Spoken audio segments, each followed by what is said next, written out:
Matapos manumpa noong Lunes, ngayong Martes naman, opisyal ng itinurn over kay bagong Public Works and Highways Secretary Vince Dizon ang liderato ng ahensya. Tiniyak ng bagong kalihim na sa loob ng 60 araw, malilinis niya ang buong ahensya at wala ng kurakot na nakaupo rito.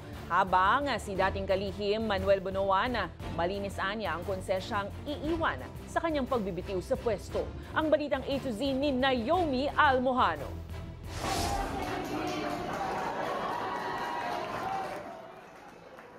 Sinalubong ng pagbati mula sa mga empleyado ang pagdating ni bagong Public Works and Highways Secretary Vince Dizon sa opisina ng ahensya ngayong Martes.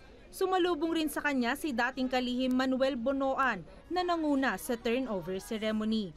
Personal na ipinasa ni Bonoan kay Dizon ang bandera ng DPWH bilang simbolo ng pagpapalit ng liderato ng ahensya. Kailangan ang pondo ng ating mga kababayan nagagamit para sa ating mga kababayan. Aminado si Dizon na tinanggihan niya noong una ang alok ng Pangulo. Pero matapos makita ang mga problema na kailangang baguhin sa DPWH, tinanggap niya rin ito.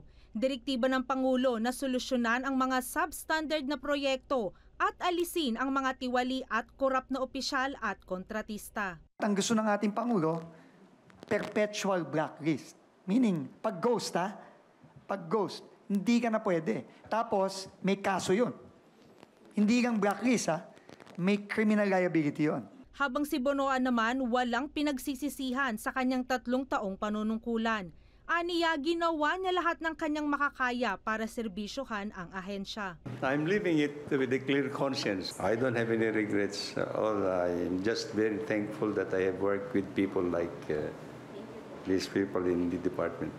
Gayunpaman, desidido si Dizon na linisin ang ahensya mula sa pinakamataas na pwesto hanggang district engineers sa loob ng 30 hanggang 60 araw.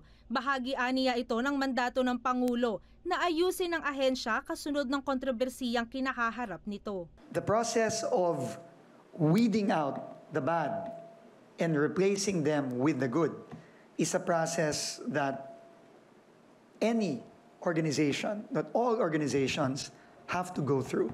It is a difficult process, but it is a necessary process. Pero wala pang natatanggap na resignation si Dizon mula sa kahit na sinong opisyal ng DPWH. Samantala, bagaman hindi pa nakikita ni Dizon ang pondong ilalaan para sa ahensya, handaan niya silang magtanggal o magbawas kung imamandato ng mga mambabatas. Isang proseso na kailangang sundin. Para sa Balitang A to Z, Naomi Almojano.